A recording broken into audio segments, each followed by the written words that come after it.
Isopolis Alpha, qui a été coporté par l'association IsoLife et par l'IRD sur une première une durée d'un an, a permis en fait de poser les bases méthodologiques du projet Isopolis autour de ces 3 approches dont je vous ai parlé: le bonheur national brut, enfin le bonheur réunionnais brut, adapté à la Réunion. Donc, on a fait venir l'association BNB France pour superviser l'adaptation du questionnaire qui est à la base destiné au Bhoutan au contexte de la Réunion. Et donc les 2 autres méthodes que nous avons fait, sur lesquelles nous avons travaillé, étaient donc la sociocratie et la recherche interventionnelle.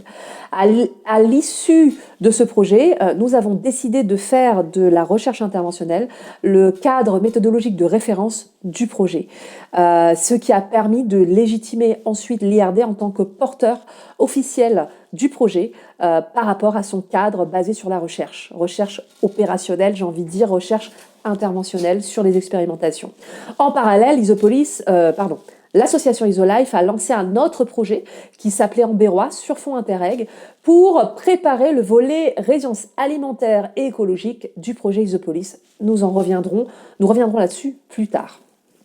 Donc ensuite, le projet a donc produit en fait un cadre méthodologique, un format un format qui était adapté au fonds FEDER. Je ne sais pas pour ceux qui connaissent, mais les fonds FEDER sont quand même administrativement très lourds à déposer, et donc il fallait faire rentrer un projet de cœur, un projet de sens dans une trame très précise avec un chronos, une administration très exigeante. Ce que nous avons fait en fait à la fin du projet en 2019. Ensuite, en parallèle, nous avons été invités par l'AFD pour présenter lors d'un grand séminaire sur l'avenir des Outre-mer le projet Isopolis à Paris, donc au siège de l'AFD. Ce fut une belle rencontre, une belle expérience qui nous a permis en fait de sortir de la Réunion pour aller en France. Et une anecdote que je vais vous raconter, même si ça allonge un peu, mais je trouve que c'est vraiment intéressant, c'est qu'en fait on avait présenté le projet à un certain nombre de personnes, dont certaines personnes influentes, certains élus, etc. Et en fait on se rendait compte que quand il y a eu la crise des Gilets jaunes, et bien à chaque fois qu'il y avait des choses qui se passaient au niveau du territoire, Isopolis n'était jamais cité. Et moi et ma copilote Evelyne Waro, qui est vraiment la personne qui fonctionne en duo, en binôme dans l'action, nous étions en fait assez déçus de ne pas avoir plus de visibilité, de relais quant à Isopolis à travers les différentes crises et les différentes demandes du territoire dans sa stratégie de développement.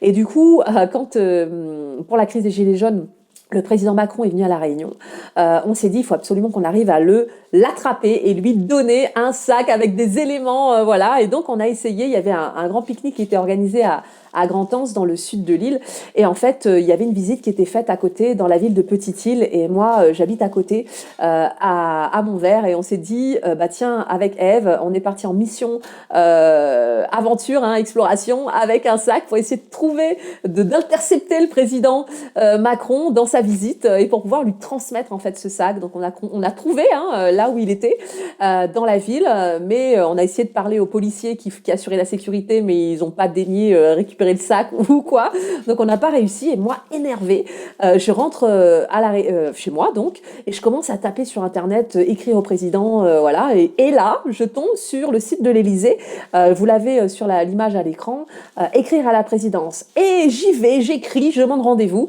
et puis je laisse courir. Je me suis dit bon voilà, ça c'est un peu le type d'éléments assez extraordinaires, voire surréalistes, qu'on a réalisé dans les premières missions, alpha, bêta du projet.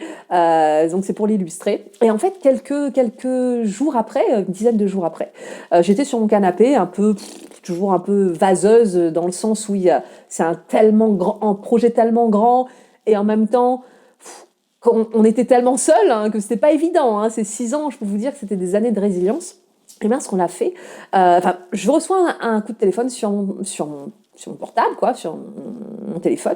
Donc, je décroche, et on me dit, ici l'Élysée, secrétariat du président, et voilà, il commence. J'ai été tellement surprise que j'ai fait tomber mon téléphone. Et en fait, je me suis remise un peu sur moi rapidement. Chez moi, il n'y a pas beaucoup de connexion Internet. J'ai repris mon téléphone, je me suis mise à l'extérieur pour essayer de capter au mieux et j'ai répondu. Et là, ils m'apprennent que, en fait, ils me proposent un rendez-vous avec Stanislas Cazel, qui était à l'époque le conseiller de Macron, du président Macron aux Outre-mer. Voilà, et ils me proposent un rendez-vous à l'Élysée, donc pas évident hein, pour un bénévole société civile de prendre son billet d'avion pour aller à Paris en pleine période de gilets jaunes. Mais la vie fait bien les choses et l'AFD nous invitant pour sa conférence, nous calons le rendez-vous 10 jours après à l'Élysée et enfin nous voilà à l'Élysée en présentation du projet avec Pascal Chabannet, la directrice de l'IRD et Ève, ma copilote. Voilà, donc ça a été encore une autre étape parce qu'elle était assez démobilisante. Parce qu'en fait, le monsieur Cazel était vraiment très ouvert, mais en même temps, comment vous dire, complètement pas connecté à la réalité du terrain, quoi. Faut vous dire que c'est comment dire, il est de la même promotion hein, que le président Macron, et en fait, on a senti qu'il ne comprenait pas en fait qu'est-ce qui n'allait pas sur le territoire et pour lui c'était pas si grave et que tout allait bien en fait et que pour la Réunion il faudrait former la main d'œuvre réunionnaise. Voilà, conclusion simple et basique. Et donc ça c'était pas évident parce que j'étais pas préparée en fait à avoir quelqu'un qui était conditionné d'une telle manière qu'il ne comprenait même pas l'enjeu en fait. Donc j'étais pas préparée à ça et c'était très douloureux pour moi. Et par chance, hein, la vie fait aussi faire des hauts et des bas, voilà, et des bas et des hauts. Et donc, juste après, nous avons eu une rencontre, un rendez-vous, grâce à l'intermédiation du CNFPT Réunion, un CNFPT qui est un établissement public qui a pour objectif de former en fait les agents des collectivités. Et donc, le CNFPT, par l'intermédiation du CNFPT Réunion, nous rencontrons la mission innovation à Paris, donc au cœur d'un grand bâtiment en verre hein, qui est assez impressionnant.